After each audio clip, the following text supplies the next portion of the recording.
Welcome to the Deep Dive. It's great to be here.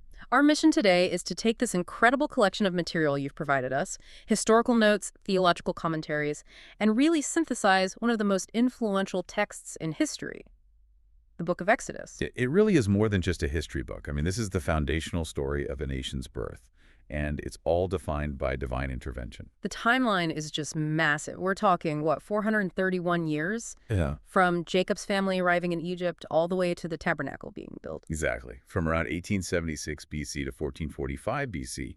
But, as the sources make really clear, the emotional and theological weight of the whole story, it's all concentrated, it's packed into just 2 pivotal years. The 2 years right around that departure of the Exodus. That's the one. That's the heart of it. And the central purpose of this whole narrative, as our sources really emphasize, it seems to be twofold. First, it's celebrating God's deliverance of Israel from, just brutal slavery. Right. And second, it's about establishing them in a covenant relationship. Yeah. One that's meant to lead directly into this profound fellowship with their Redeemer. It's a moment so defining that within the Old Testament, it's almost like the resurrection of Christ in the New Testament. It's that foundational... It establishes their entire identity as a chosen, redeemed people. Yes. Okay, so let's unpack this. We're going to trace that incredible trajectory from how generations of, prosperity in Egypt just suddenly flipped into this systemic, life-threatening oppression. And we'll get into the historical context, the pharaohs of the 18th dynasty, the theological impact of the plagues, and then dive into the symbolism that's built right into their worship system. It's fascinating. It really is. This is a journey from the bondage of the brickyard all the way to the intimacy of the Holy of Holies. So we have to start right where Genesis leaves off. The initial phase is just staggering growth, almost explosive. Jacob's family, which was just 70 people, they flourish in the land of Goshen. And this is a direct fulfillment of the promises made to Abraham, Isaac, and Jacob centuries before. A direct, visible fulfillment. You can see it happening. And the timeline here is so important to grasp. Jacob arrives around 1876 BC. Joseph dies about 70 years later. But then there's this huge gap. Right, a 430-year sojourn. People tend to compress that in their minds. But the sources are clear. This was a long period of sustained divine favor where the Israelites just continued to multiply even when the political winds started to change. And that rapid growth, that's what eventually becomes the problem. It does. The change in policy in Egypt lines up with a major political upheaval.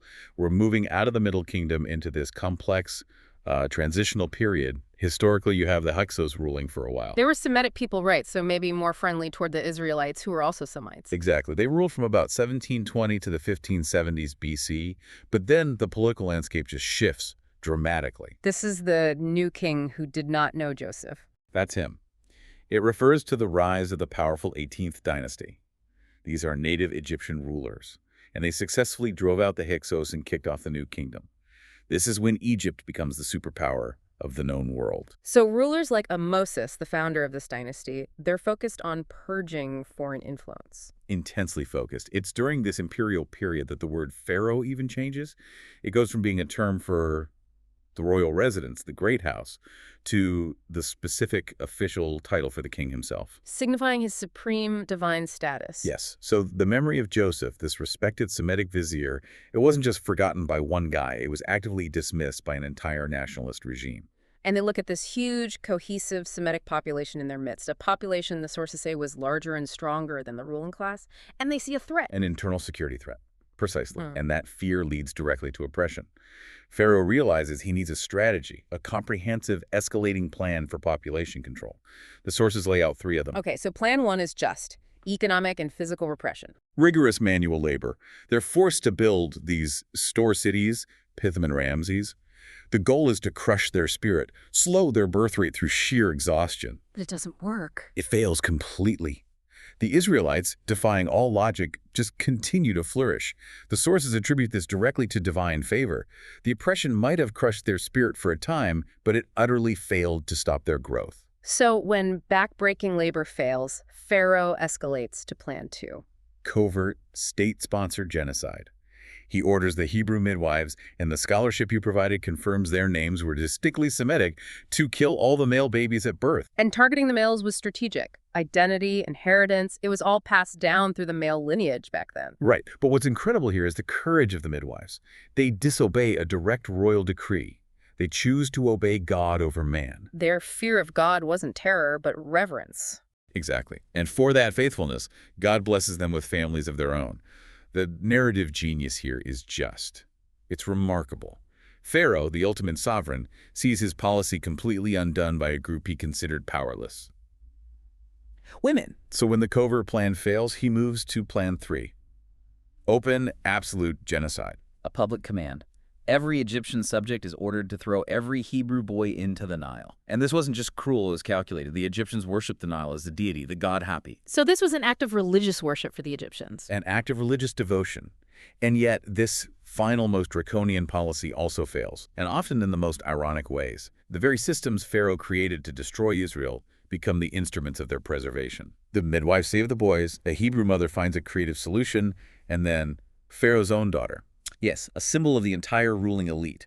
She not only disobeys his command, but adopts the very child who will orchestrate the downfall of her family's empire.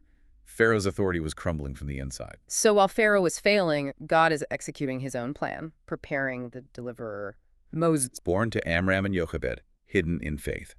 And his hiding place, that famous wicker basket. The sources stress the unique Hebrew word used for it, teva. Which is the exact same word used for Noah's Ark. The exact same word. It's a powerful narrative link. It signals that this little basket, floating on the chaotic waters of the Nile, was God's instrument of preservation, protecting a savior. And he ends up literally in the lap of luxury. Pharaoh's daughter, whose scholarship often identifies as Hatshepsut, adopts him. So he's raised in the royal palace, gets the best education, becomes, as the notes say, a man of power in words and deeds. The fact that he later rejects all that privilege to identify with the slaves it's a testament to the influence of his mother, Jochebed, who was hired to nurse him. That brief period of faith instruction created a conviction that lasted 40 years in the most ungodly environment imaginable. But as the sources caution, preparation takes time. At about 40 years old, Moses sees the oppression and he acts, but not in divine power. No, he acts in his own strength. He kills an Egyptian overseer. The sources call this deplorable methods. He thought he could liberate the nation through, violence or political maneuvering, seizing authority on his own terms. And his own self-confidence forces him into exile. He flees from Pharaoh Thutmose III, the likely pharaoh of the oppression. Those next 40 years in the desert of Midian were years of bitter humiliation, but also necessary discipline. You see his feelings of displacement right in his son's name, Gershom, which means banishment. But the overarching theological point here is that God uses our failures, in this case manslaughter, to bring about his ultimate plan. Absolutely. Moses needed to be stripped of his self-sufficiency, his reliance on his palace education, and his own strength. He had to learn that liberation would come solely through God's strategy, not his. The desert was God's university for humility. So after 40 years of this, guarding sheep in the middle of nowhere, the time is finally right. The prayers of the Israelites have reached God's heart. He's ready to act. And he commissions Moses at Mount Horeb, which is another name for Sinai. It's a spectacular, unforgettable moment of revelation. The first time God has publicly manifested himself in over 430 years. Yes, and he does it at the burning bush. The visual is just unforgettable. A bush on fire, but it's not consumed. What's the deeper meaning there? Well, Jewish tradition has long seen it as a symbol of Israel itself, always in the furnace of affliction, but miraculously surviving because God is protecting them. But for Moses, the immediate lesson was about holiness. God tells him to take off his sandals. And that idea, the absolutely holy one entering the human sphere, that becomes the foundation for everything that follows. The whole tabernacle is designed around that reality. God promises deliverance from Egypt, a new land, and he commissions Moses to lead the Exodus. But the Moses who returns is a completely different man. He's not the arrogant killer who fled. He's humble, he feels insufficient, and he immediately has these 4 crises of leadership. All stemming from a paralyzing lack of confidence. The first is just a crisis of confidence itself. Who am I that I should go? The man who once thought he was the deliverer now feels totally inadequate. Which is a sign of true transformation. Yeah. And God's response is so simple. He doesn't answer who Moses is. He just says, "Surely I will be with you." The servant's ability is irrelevant if the sovereign God is present. Which leads right to the second crisis, credibility. He needs a name. His fugitive status isn't going to cut it. Right. He asked, what is his name? And he gets the ultimate revelation, Yahweh. I am that I am. It's more than a name. It's a theological definition. It speaks to God's sovereignty, his independence, his unchangeable character. It's a guarantee that he will fulfill the covenant. Exactly. The humble Moses, who thought he was worthless, learns that success isn't about his ability, but about God's unshakable nature. But he still has a third crisis. Miraculous credentials. He needs proof, signs. So God gives him 3. First, the staff turns into a serpent. This is potent because the serpent was the public emblem of Egyptian royalty. Moses' simple staff overcoming that serpent meant he would overcome Pharaoh. The second sign, leprosy, that symbolized God's power over judgment and restoration. Right.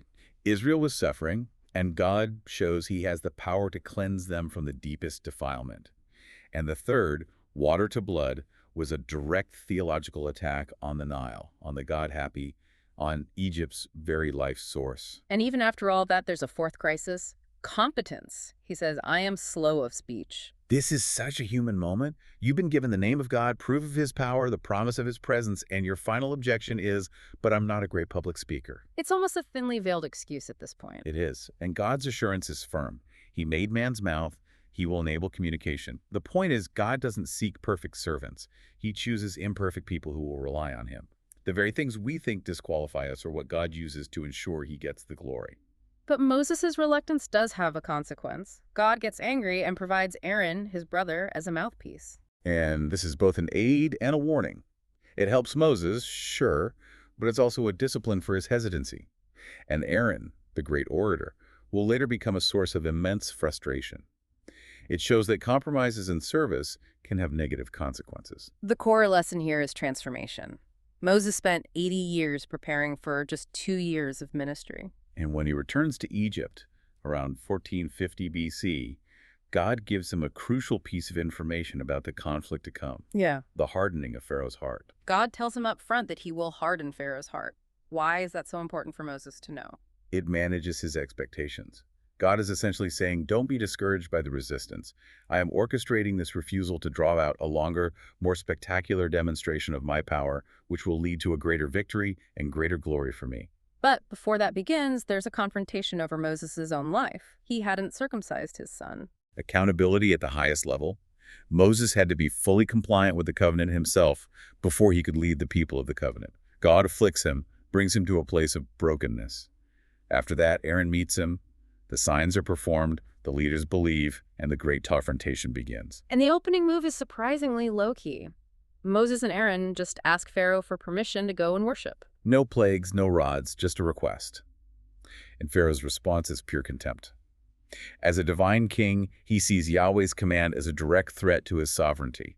I do not know the Lord. His strategy is immediate and brutal. He increases their labor, forcing them to find their own straw for the bricks. The goal is to discredit Moses. And at first it works perfectly. The Israelites turn on Moses, complaining he's only made things worse. Even Moses complains to God, why did you send me? It shows the immaturity of their faith. It's a rhetorical challenge almost to get God to act. And God responds by saying, he is the covenant God who keeps his word. Pharaoh will be compelled by his strong hand. And that's what requires the plagues, to demonstrate beyond a doubt Yahweh's supreme sovereignty. So 10 plagues. They serve 4 critical purposes: judgment on Egypt, revelation of Yahweh's power, deliverance for Israel, and building Israel's faith. Right. And we can group the first 9 into 3 sets of 3. The first 3 establish the contest of authority. Plague 1, blood, strikes the Nile, Egypt's lifeblood, and its religion. And the magicians can duplicate this one. They can, which shows that demonic power can mimic some creative acts. But then, plague 2, frogs. This one touches the Pharaoh's person. And the magicians can produce the frogs, but they can't get rid of them. So satanic power is destructive. It can't restore. Precisely. And then plague 3, gnats, is the turning point. First unannounced plague, and the first time the magicians fail completely. They have to confess. This is the finger of God. The sources say this was a total humiliation for the priests, who were now defiled and couldn't perform their duties. Absolute humiliation. Then the next 3 plagues establish the distinction. Plague 4, flies.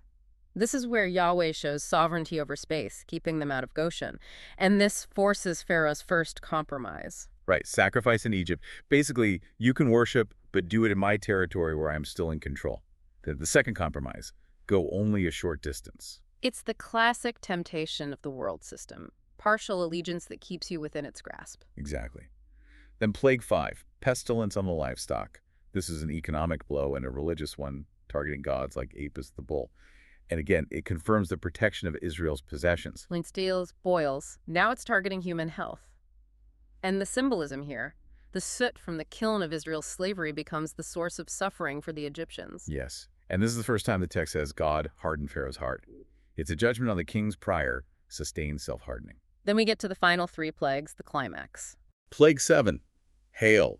This expands Yahweh's power over the entire earth and its elements. The purpose is stated outright, so that my name may be declared in all the earth. Plague 8, locusts. This was just to shame and disgrace Egypt. And Pharaoh offers his final compromise. Only the men can leave. Keep the children. The world system demanding ownership of the next generation. You can have your freedom, but your children belong to me. Moses, of course, refuses. And Plague 9, darkness. A direct assault on Egypt's highest god, Ra, the sun god. For 3 days, Egypt is plunged into chaos, a return to the formless void of Genesis. But Israel has light. This completely humiliates Pharaoh, the supposed son of Ra, and it sets the stage for the final blow, the 10th plague. It's the culmination of the Talionic judgment. The eye for an eye principle. Exactly. God had called Israel, my son, my firstborn. Pharaoh refused to let his son go. Therefore, the judgment was, I will kill your son. The death of the firstborn destroys the heir, the hope of every family, and crucially, it destroys the doctrine of divine kingship. And then there's the final act of justice, the plunder. The Israelites receive massive amounts of jewelry and clothing from the Egyptians. It wasn't theft. It was partial payment for 400 years of stolen labor. And it also served as the raw materials for the Tabernacle. It showed the respect and fear that Moses and Israel now commanded. So the transition from judgment to liberation required this one definitive act of redemption, the Passover. This is what formally marks the beginning of Israel's national existence. The requirements are incredibly specific. A male lamb, 1-year-old, unblemished, a perfect substitutionary sacrifice. And the crucial step is applying the blood to the doorposts. The sources note it's never on the threshold where it could be trampled, a sign of reverence. And Israel's security was based entirely on propitiation. God says, when I see the blood, I will pass over you. The blood was a satisfactory payment, and because of it, the Israelites could rest. The cost of that redemption was the lives of those innocent lambs. A clear foreshadowing of the ultimate substitutionary sacrifice. And after Passover, you have the Feast of Unleavened Bread. Leaven is a symbol of sin, of corruption. So eating unleavened bread impressed on them the need for separation from the sin of Egypt. Right, and the deliverance happens at midnight. God reveals himself as both judge, satisfied by the blood, and deliverer, liberating the nation. They leave Ramses to the very day, fulfilling the 430-year prophecy. And they have this mixed multitude with them. Yes, non-Israelites who tagged along. The sources highlight that this group becomes a source of trouble later on. And God's guidance is careful. He leads them away from the fortified coastal route to avoid immediate battle. He guides them with the pillar of cloud and fire, training them to rely on faith, not military strength. But Pharaoh is lured into a trap. God makes Israel appear confused, lost, so Pharaoh pursues them to the Red Sea. And when the Egyptian army shows up, Israel's faith just collapses. It vanishes. They blame Moses. They want to go back to slavery. Better to serve the Egyptians than die here. But Moses' response is the turning point. Stand firm, the Lord will fight for you. And the victory is absolute. God destroys the Egyptian army in the sea, the very punishment they had inflicted on the Hebrew babies. This is key. Their legal slavery ended on Passover night. But their psychological freedom, their true freedom, only came after the Red Sea, when Pharaoh's reach was gone forever. But immediately after this huge victory, the wilderness tests begin. They sing the Song of the Sea, and then what happens? 3 days later, they hit Mara bitter water, and the murmuring starts all over again. The whole episode was a test of loyalty. The miracle of the tree making the water sweet was secondary to the lesson. Yes, the primary message was, I, the Lord, am your healer. God used the adversity to heal their lack of trust. It shows that miracles alone don't produce great faith. Great faith comes from a settled conviction that God is trustworthy. 30 days later, they complain again about food. This leads to the manna. And the manna was also a test of obedience. Will they walk in my law or not? It required daily dependence. You couldn't hoard it, except for the Sabbath. It taught them the discipline of trust and prepared them for the Sabbath rest. Then they get to Massah and Meribah proving in strife. Here, they test God. Is God really with us? Their refusal to apply past provisions to their present problems showed a faith limited only to good circumstances. Moses strikes the rock, which the sources identify as a Christophany, Christ providing water for them. After that, they faced their first hostile enemy, the Amalekites.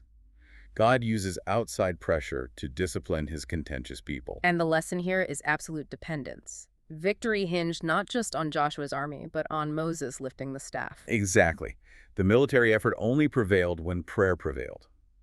And it took Aaron and Hur supporting Moses for it to work, showing the importance of the congregation supporting their leaders. This all leads to Jethro's arrival, Moses' father-in-law. He sees Moses is overworked, judging the people from morning till night. Jethro spots a leadership crisis, a failure of delegation. His advice is practical, but it's rooted in godly principles. He tells Moses to focus on two things: being the mediator with God and teaching the law. The routine disputes, delegate them. Delegate them to qualified, honest men who feared God. And Moses humbly accepts this advice, setting up a system of shared justice and leadership.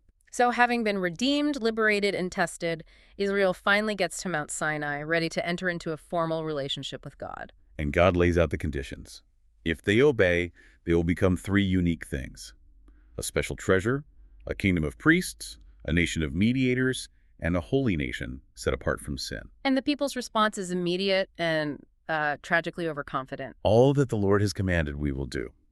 The sources call this a twin error. They fundamentally underestimated God's holiness, and they wildly overestimated their own ability to resist sin. And it's so important to understand the purpose of the law here. It was given to a people who were already redeemed. It wasn't a way to earn salvation. No, it was a means of sanctification. The deliverance from Egypt was their justification. The law was the handbook on how a justified people ought to live. It was an external restraint, a schoolmaster, until the Messiah came. The scene at Sinai is overwhelming. Fire, smoke, an earthquake. It was meant to instill fear, to show them the chasm between the divine and the human. And the Ten Commandments are the preamble to this national constitution. The preface is the anchor. I, the Lord, am your God who brought you out of Egypt. Obedience is rooted in who God is and what he's already done. The first few commands establish monotheism and prohibit idolatry, especially images. And the rationale for that is fascinating. Any image demeans God by limiting the limitless. Plus, it satisfies the human desire to control the deity. Yahweh worship had to be spiritual, based on revelation. The Sabbath commandment was unique to Israel's covenant, patterning their life after the Creator. Then you have the commands for human relationships. Yeah. Honoring parents is foundational because parents are God's representatives in the home. And the 10th commandment, you shall not covet, is maybe the most revealing. It focuses on the internal mental activity, the greedy desire. Which is the root attitude for most sins against your neighbor. The law defines sin, even the sin of the heart, which no human law could ever police. And of course, 9 of the 10 moral laws are restated in the New Testament, often raised to an even higher standard, but within a framework of grace. So once the law is given for obedience, the tabernacle is detailed for worship. This was God's plan to dwell among his people, the Shekinah glory. And the design was dictated entirely by God. The people's part was just to supply the materials, which had to be free will offerings. And even the materials themselves are symbolic.